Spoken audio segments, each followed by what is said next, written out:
Anatomical movements.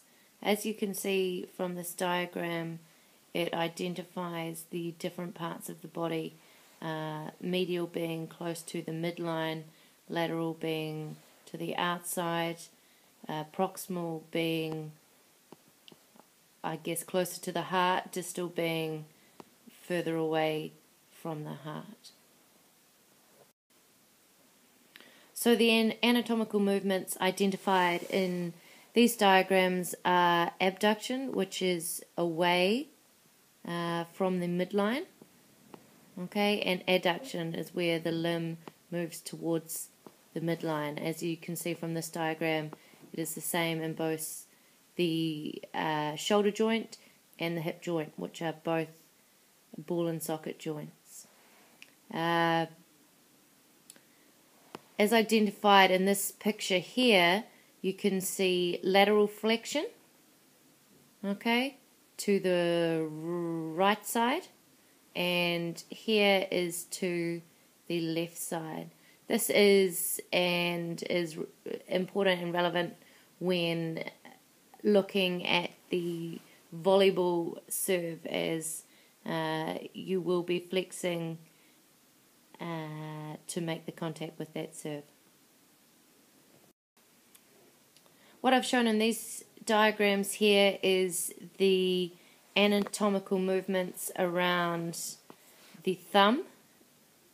With volleyball, it is important to have the thumb tight in, close to the palm, to avoid any dislocation, particularly when serving.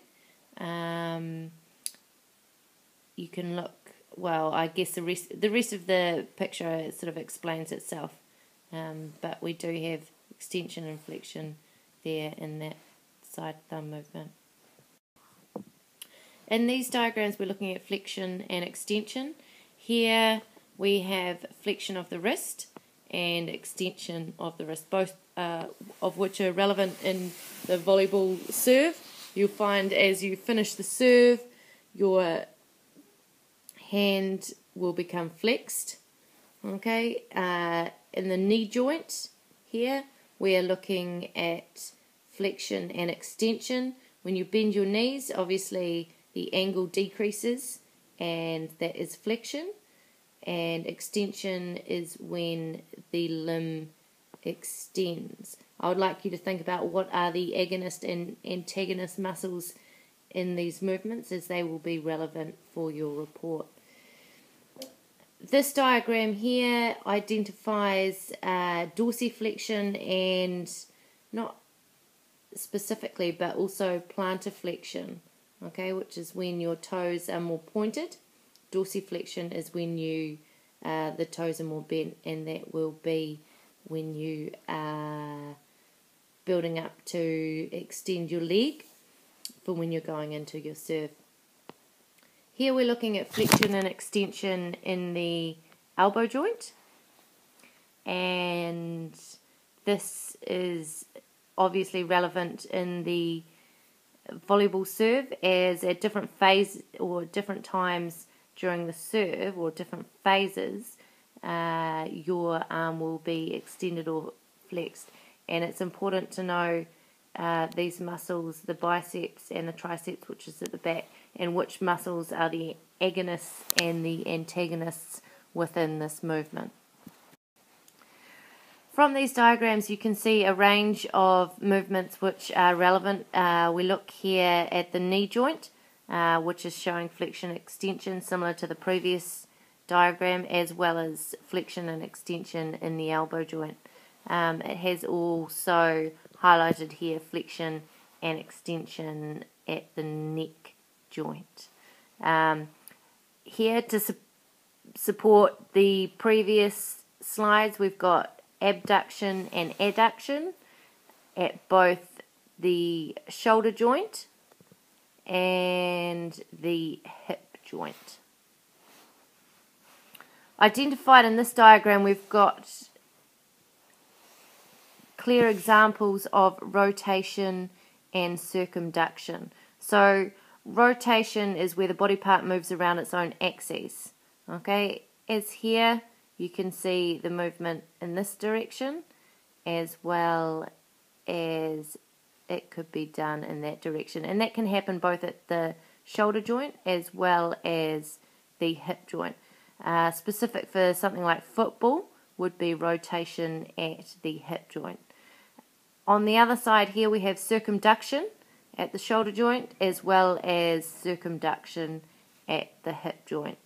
For us with volleyball, we're particularly focusing on these movements around the shoulder joints. Once again, I've got a range of anatomical movements at different parts of the body. Here we're looking at the shoulder joint and the hip joint. Here we're looking at flexion and extension at the shoulder joint. So you can see that flexion is in the upper half and extension is when it's back further. Flexion, particularly at the shoulder joint, is quite relevant when serving. Here, once again, flexion and extension at the elbow joint, which is common in all your movements as well as at the knee joint. Circumduction of the shoulder. When completing the volleyball serve, you'll notice a range of movement happening at your shoulder joint, and circumduction will be part of that. Medial and lateral rotation, not as relevant at this point, but it'll be interesting when you're observing some of your diagrams whether or not that this is happening. This diagram speaks for itself. It's just explaining circumduction here at the shoulder joint and the hip joint. This diagram shows a range of movements mainly around the wrist joint. For us in the volleyball serve, flexion and extension are relevant, and you will need to be able to identify the wrist flexors and wrist extensors. Ideally in this situation here with radial and ulnar deviation is not so relevant. You'd like to think that your palm remains in a more neutral position in the middle when you are serving. We have previously discussed supination and pronation. Supination being, as you can imagine, rotating the wrists upwards like you were drinking some soup, and pronation is where your palms face downwards. Finally, to finish, a slightly random diagram. It depicts a projectile hitting this person here on the head. But what I want to reinforce is those anatomical movements that are key for your report, which are abduction and adduction, mainly at the shoulder joint, flexion extension, both at the knee and shoulder joint, as well as the elbow joint and your wrist joint also. There'll be elements of circumduction and rotation around the shoulder joint also, and I would expect you to explore these concepts as you look at various pictures from your filming.